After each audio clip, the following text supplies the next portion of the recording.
The guy living in my beach house opened the marina gate with a resident key fob while my coat kept flashing red. He even stepped aside to hold the gate for me after it opened. He held the gate open for me like we'd done it before. Not the paperwork, not the HOA explanation, just how naturally he moved through the neighborhood.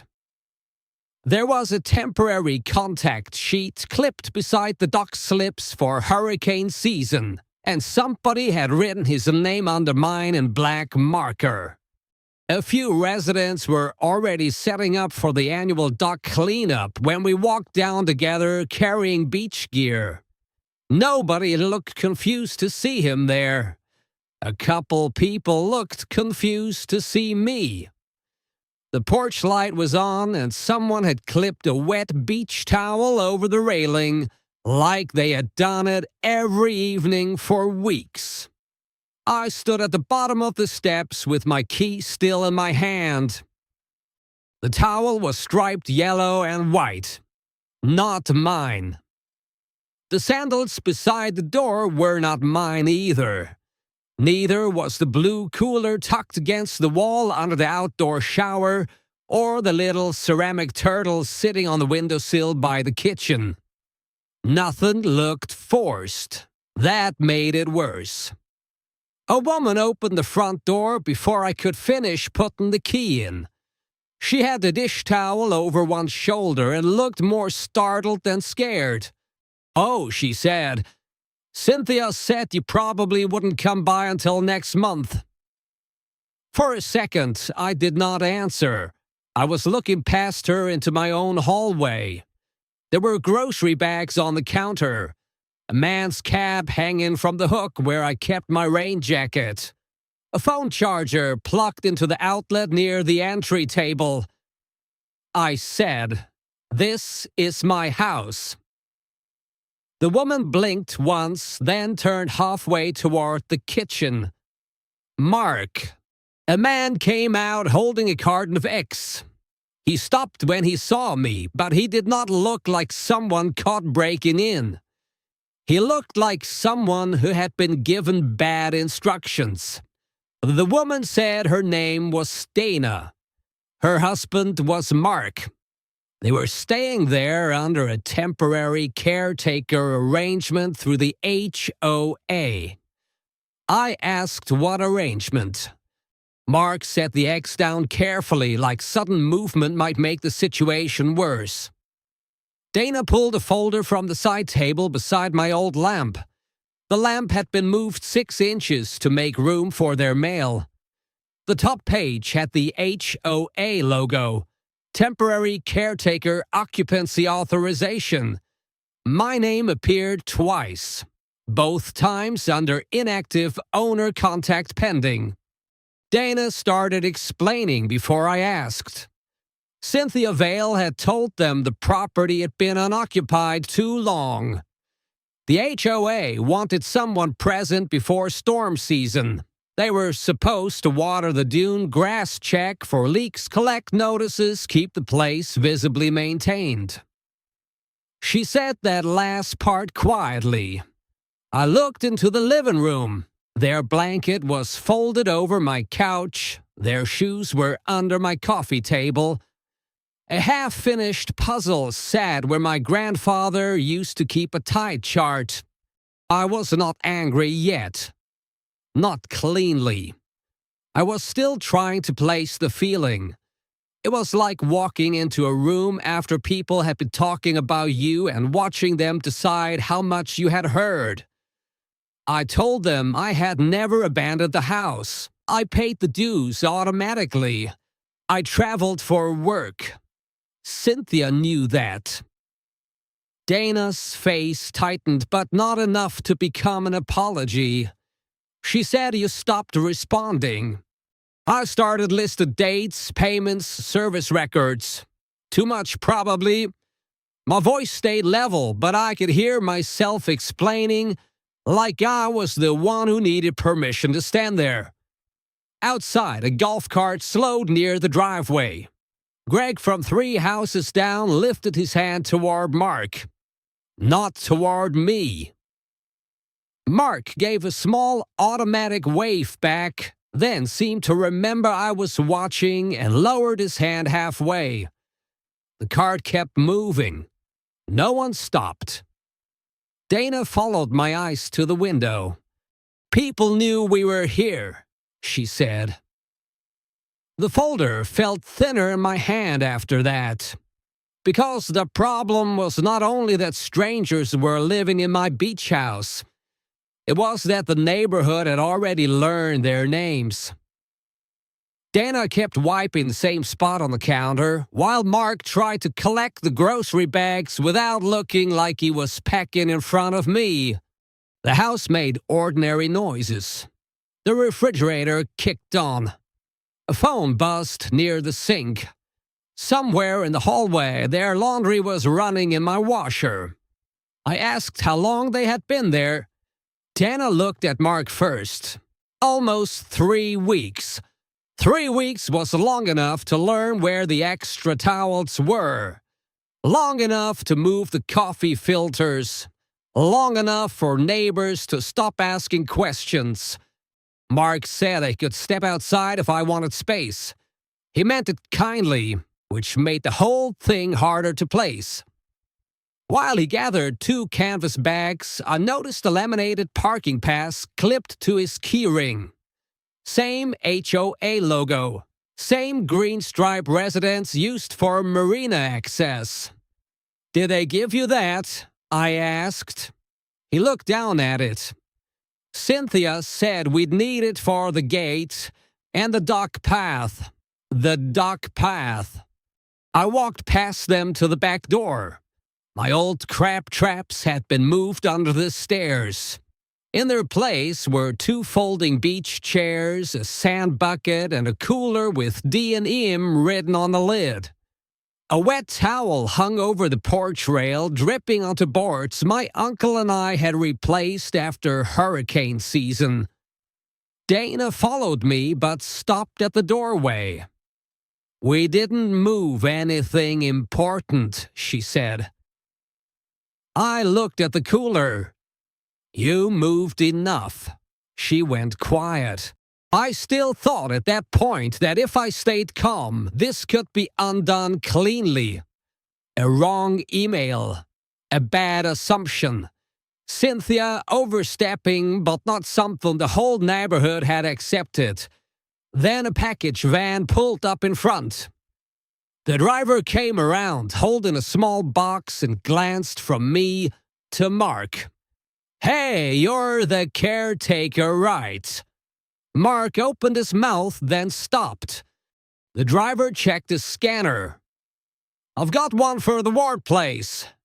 Cynthia said leave anything for this address with you if nobody answers. I said I'm Ward." The driver looked uncomfortable at the quick, practical way people do when they realize they have walked into someone else's problem. He handed me the box, but his eyes moved back to Mark before he left, as if the habit had already formed. That was the first time my embarrassment turned into something colder. Not anger exactly, more like standing in shallow water and feeling the sand slide out from under your feet. Dana said, "We didn't know." I believed her. That did not make the kitchen less rearranged. Mark tried to explain the version they had been given. The house had been inactive. Notices had gone unanswered. The HOA wanted a visible presence. They were not tenants, not exactly. They had paid what Cynthia called a refundable caretaker deposit and agreed to keep the place occupied enough to discourage neglect. Occupied enough. I repeated the words once, not loudly. Dana looked toward the living room where their blanket was still folded over my couch. "She made it sound like you weren't coming back anytime soon." Before I could answer, someone knocked on the open screen door. Mrs. Albright from across the lane stood there holding a covered dish. She smiled automatically at Dana, then saw me and lost the expression halfway through. "Oh," she said. "Elliot, I didn't know you were back.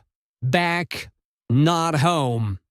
Dana took half a step toward the door, then stopped because there was no normal version of that gesture anymore. Mrs. Albright looked down at the dish. "I brought this for Dana and Mark. They helped with the dock cleanup yesterday." Nobody moved for a second. I set the package on the counter beside their oranges in Cynthia's folder. The label had my name on it. The casserole did not. My gate code stopped working the next morning. I stood there with my thumb still pressed against the keypad while the lock blinked red a second time. The marina path behind the gate curved down between the dunes toward the dock slips, same as it always had. Except now I was standing outside it, carrying my own tackle bag like a visitor. A maintenance cart rolled up behind me before I tried the code a third time. The driver was one of the landscaping contractors the HOA used every summer. He slowed when he recognized me. "Morning," he said carefully. I asked if the gate system had been reset. He scratched at his neck. "Cynthia updated a bunch of access profiles last week after the storm prep meeting." Then he added, "Almost automatically, Dana and Mark got temporary access too." Temporary. The contractor swiped his own fob to open the gate. Before it closed again, another tone sounded behind me. Mark walked up carrying a folded beach umbrella and a small cooler. His key fob worked immediately. He stopped when he saw me still standing there. "Mine's doing that too sometimes," he said, even though we both knew it wasn't. I told him I'd figure it out with the HOA office later. He nodded too fast, then stepped awkwardly aside like he wanted to offer me room through the gate without admitting the gate had opened for him first. We walked the dock path together in silence. That was probably the strangest part of the entire week. Not yelling, not threats. Just two men carrying beach gear down to my dock while neither of us knew how to behave normally anymore. At the marina board near the slips, somebody had clipped up updated emergency contact sheets for storm season. My slip number still had my name beside it. Underneath, in smaller handwriting, "Temporary occupancy contact, Mark Hensley." I stared at it longer than I should have. Mark noticed too. Cynthia added those after the inspection meeting. He sounded embarrassed now, more than defensive. I asked if they'd been using the boat lift. "No," he said quickly. "Just the dock sometimes." The word just stayed with me while we kept walking. The dock sometimes, the patio chairs, the kitchen cabinets, the towels on the porch rail. Nothing individually serious enough to sound dramatic when spoken out loud. Together, it started feeling like erosion. A few residents were already near the water, setting up for the volunteer dock cleanup Cynthia organized every July. Someone had brought coffee. Somebody else was replacing rope bumpers near the fuel station. Dana stood beside Mrs. Albright holding a clipboard. Mrs. Albright smiled when she saw me, but it came late, like she had to correct herself first. "Elliot," she said, "didn't know you were staying through cleanup week." Staying. I almost answered before realizing how strange the sentence actually was. Dana handed Mark another trash bag from the supply cart without thinking about it. The movement looked practiced already. One of the men near the slips asked Mark whether they were joining the bonfire after sunset. Nobody asked me. The exclusion wasn't aggressive enough to confront directly. That made it harder to interrupt. Every interaction still had enough politeness left inside it for people to pretend nothing abnormal was happening. I spent most of the morning trying to get someone from the HOA office to answer the phone. No one picked up. While I waited, I sat on the lower dock platform checking my account records and payment history from the last year. Everything was current. Every HOA payment cleared automatically. Storm assessments, too. I printed screenshots from my banking app at the marina office printer because I didn't know what else to do with my hands. When I came back outside, Cynthia was finally there. She was standing near the cleanup table in a visor and white tennis shoes, talking to two residents while Dana wrote something on the volunteer sign-in sheet. Cynthia saw me immediately. Her expression changed for less than a second before settling back into something smooth. "Oh," she said. "You made it down." She said it casually, like nothing unusual had happened. Just you made it down. Then she glanced toward Dana and Mark the same way someone checks whether guests are comfortable at a gathering. And for the first time since coming home, I had the distinct feeling that I was the person disrupting the neighborhood instead of the one being replaced. The folder that finally mattered had been sitting in a warped plastic cabinet behind the marina office copier the entire time. Not hidden exactly. Just old enough that nobody looked at it anymore. I found it because the dock manager remembered seeing my grandfather's name attached to one of the original shoreline access agreements decades earlier. He spent 20 minutes digging through outdated binders while I sat beside the office window listening to a maintenance crew pressure wash sand from the boardwalk outside. The binders smelled faintly like mildew and sunscreen.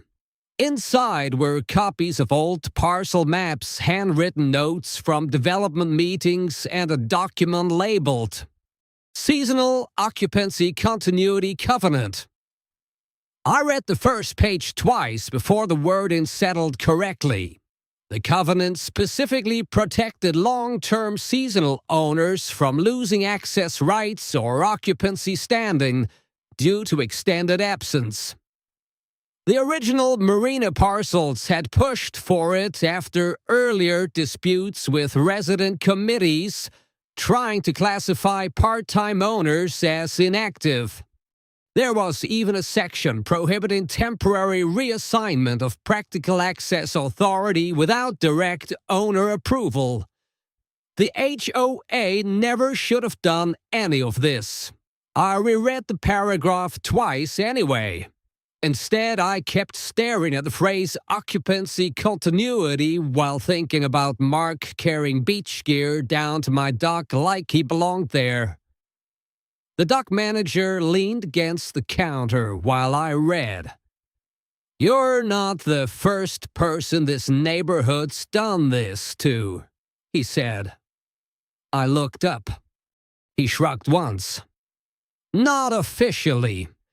But people around here get weird about empty houses, especially the ones near the water."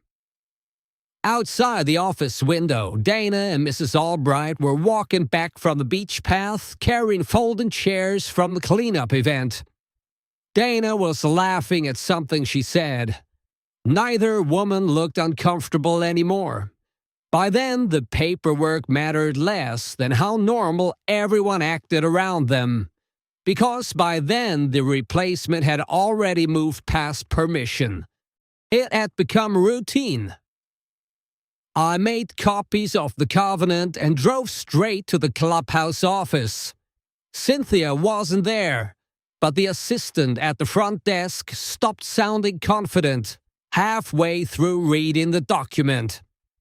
She kept flipping between pages like the wording might change if she looked again. "I'll need to show this to Cynthia," she said. I asked whether my gate access had been intentionally reassigned. Her eyes moved toward the computer screen beside her before she answered. "Temporary updates were made during occupancy review." Occupancy review. Everything had a soft name attached to it. I asked who approved adding Mark as a marina contact. She hesitated long enough to answer the question without actually answering it. By the time I got back to the house, Dana was reorganizing groceries in the kitchen. She stepped aside immediately when she saw the papers in my hand. I set the copied covenant on the counter beside a bowl that did not belong to me. "This says Cynthia couldn't authorize caretaker occupancy without contacting me directly." Dana read the first page slowly.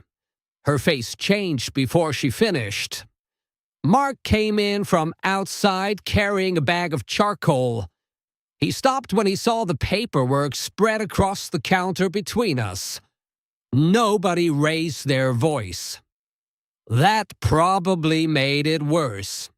Mark read part of the covenant over Dana's shoulder, then looked around the kitchen differently for the first time since I'd been back. Not defensively anymore. Uneasily. Like the cabinets, the towels, the cooler by the porch suddenly looked too settled. Dana asked quietly. She knew about this. I think she decided it didn't matter. No one spoke after that. The dryer buzzed from the hallway. Mark set the charcoal down near the pantry and rubbed his hand across the back of his neck without looking at either of us. Then he asked the question nobody had really said out loud yet.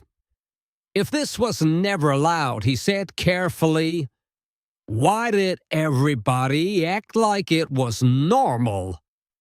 I did not answer him, because I had started wondering the same thing.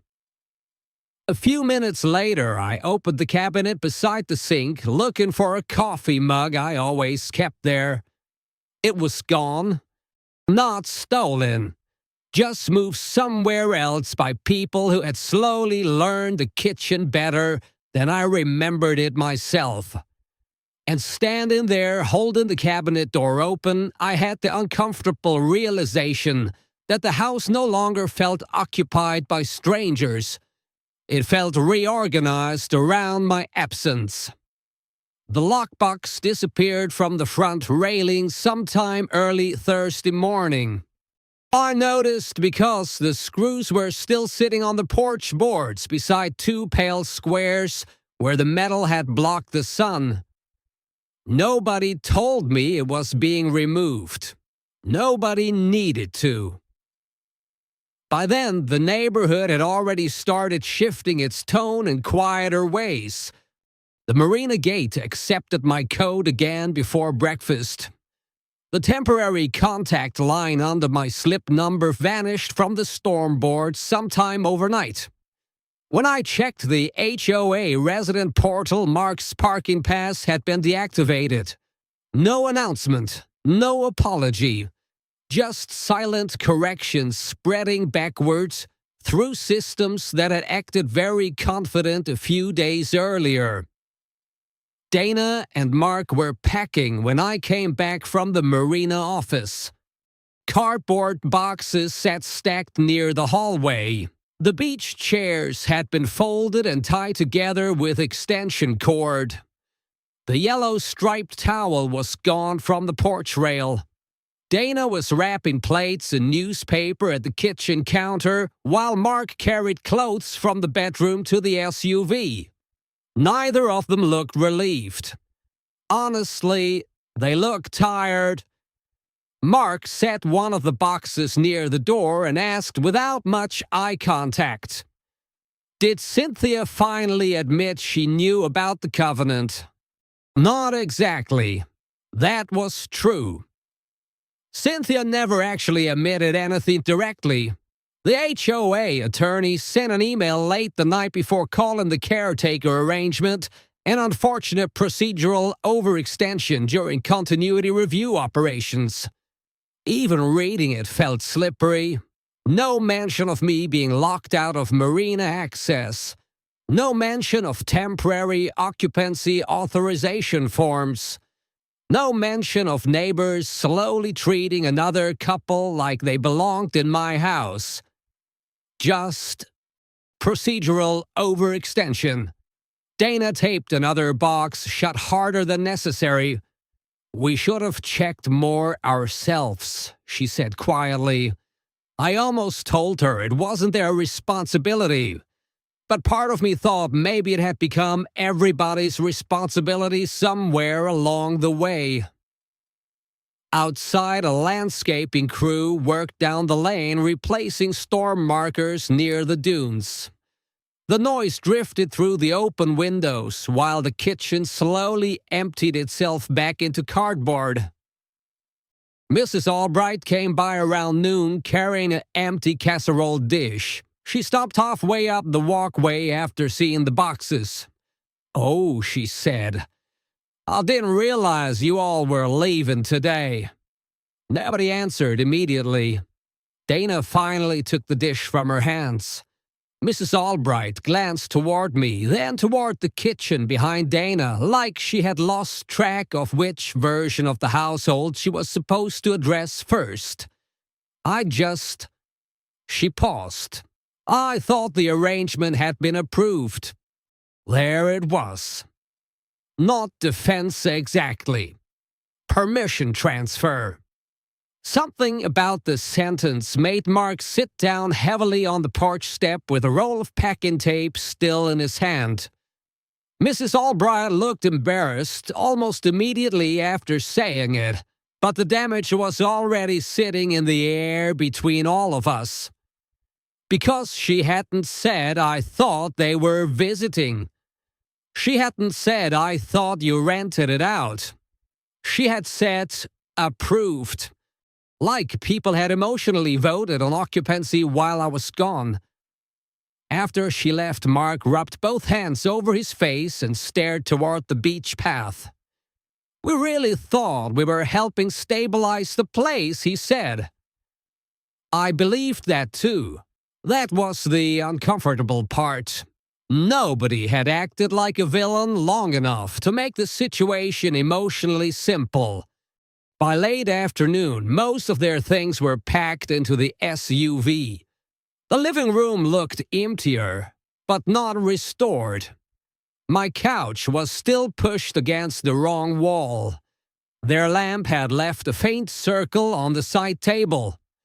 The refrigerator shelves looked strangely bare after days of seeing someone else's groceries there. Dana handed me the spare gate fob before they left. "This should have always been yours," she said. I nodded, but neither of us knew what response belonged after that. The SUV backed slowly out of the driveway. A few neighbors watched from porches again. Same as the first night, except now nobody waved. By dinner, the rooms were quiet again. I still kept checking whether I left lights on in places nobody was using anymore. Instead, the silence around the lane felt cautious, like the neighborhood had suddenly become aware it had crossed into something difficult to explain. And for the first time since coming back, the house was empty enough for me to hear how unfamiliar it sounded inside. I spent most of Saturday putting things back where I remembered them. Not because the house had been destroyed. It hadn't. The changes were smaller than that. A different drawer for silverware. My grandfather's tight chart moved into the hallway closet. Porch chairs angled toward the neighboring yard instead of the water. Coffee mugs stacked on the wrong shelf. Little decisions made by people settling into a place they thought they were allowed to keep using. By noon, the house looked closer to itself again, at least visually. I reattached the old wooden sign near the dock path sometime after lunch. The hooks were still there beside the fence where it used to hang before the HOA replaced it with one of the temporary marina access markers. Ward Family Access. The paint had faded around the edges from salt air. While I tightened the screws back into place, two women walked past toward the beach trail carrying folding chairs. Both slowed slightly when they saw me. One smiled first. The other followed a second later, like she realized too late she was supposed to. Nobody stopped walking. That became the new rhythm after Dana and Mark left. People waved again, but carefully. At the mailbox cluster later that afternoon, Mrs. Albright asked whether I'd be staying through the rest of hurricane season. The question sounded harmless enough. Still, I noticed she waited until after I answered before relaxing her shoulders. Like my presence required clarification now. I checked the marina board on the way back. My name was the only one listed under the slip again. The temporary occupancy line had been removed completely. So had the caretaker parking authorization from the resident portal. No trace of Dana or Mark anywhere, except the faint rectangle on the porch where the lockbox used to hang. That should have made the correction feel complete. Instead, everything looked slightly over-adjusted, like a room after furniture gets moved back following an argument. Before sunset, I found one of Dana's wine glasses pushed behind the top kitchen shelf while I was putting dishes away. I stood there holding it longer than necessary. Not because I missed them. Because for a few days, another version of ordinary life had existed inside the house, strongly enough for the neighborhood to accept it. I rinsed the glass and boxed it with the rest of the things they forgot to take. That evening, I unlocked the front door after bringing in the porch cushions before the rain started. The lock turned smoothly again. No red light on the marina gate. No temporary contacts. No HOA notices taped to the door. Just my key. But when I stepped inside, I still paused for a second before turning on the kitchen light. Like some part of me expected to walk into somebody else's routine first. The HOA attorney emailed revised occupancy records the following Monday morning. The subject line said, Administrative Clarification Notice. No apology anywhere in the document. Just updated access authorization, corrected marina contacts, and confirmation that all caretaker permissions attached to my property have been revoked effective immediately. I printed the email anyway and left it folded on the kitchen counter while I put the house back together properly. Around noon, Cynthia walked past the driveway with another board member after a landscaping inspection near the dunes. She slowed when she saw me rehanging the old dock sign beside the fence. Neither of us said anything at first. Then she asked whether the marina gate had been functioning normally again. Like we were discussing weather, I told her it had. She nodded once and kept walking. That was the closest thing to acknowledgement I ever got from her. Later that evening, Mrs. Albright dropped off the spare casserole dish Dana forgot to take when they packed up. She stood on the porch longer than necessary, talking about storm season and parking permits instead of the house. Before leaving, she glanced toward the living room and asked quietly, Still settling back in, I said, something like that. After she left, I carried the dish into the kitchen and realized I still opened the wrong cabinet first. The old gate fob stayed in the junk drawer afterward,